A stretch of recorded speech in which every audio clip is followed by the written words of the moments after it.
Hi అండి, welcome to my channel series kitchen. ఈరోజు మా పిల్లల కోసం నేను చేసిన బ్రేక్ఫాస్ట్ అండ్ లంచ్ ఏంటో చూసేద్దాం రండి. బ్రేక్ఫాస్ట్ కోసం అయితే సింపుల్గా రాగి జావ కాసేసానండి. అది కొంచెం మజ్జిగ కలిపేసి ఇచ్చేస్తాను. లంచ్లోకి అయితే నిమ్మకాయ పులిహోర చేశానండి. ఈజీగా మార్నింగ్ అయిపోద్ది కదా అనేసి ఇలాగా నిమ్మకాయ పులిహోర కలిపేశాను. తర్వాత కొంచెంగా పెరుగు పెట్టేసి బాక్సులు అయితే ప్యాక్ చేసేసుకుంటున్నానండి. మరి ఇవాళ మీ పిల్లల కోసం మీరేం చేశారో లంచ్ కామెంట్ చేయండి.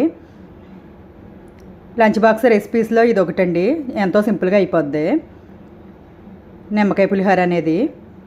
పిల్లలు కూడా చాలా ఇష్టంగా తింటారు, హెల్త్కి కూడా చాలా మంచిది కదండి. ఇంకా స్నాక్స్ కోసం అయితే బాక్సులు ప్యాకింగ్ అయిపోయాక స్నాక్స్ కూడా పెట్టేసుకున్నానండి. స్నాక్స్ కోసం అయితే ఇలా కేక్ పెట్టేశాను. ఇద్దరు పిల్లలకి 2 బాక్సులు ప్రిపేర్ చేసేసుకున్నాను నేనైతే. మరి ఈరోజు మీ పిల్లలకి మీరే ప్రిపేర్ చేశారో కామెంట్ చేయండి. మరొక లంచ్ బాక్స్ వీడియోస్తో మళ్ళీ మీ ముందుకు వస్తాను.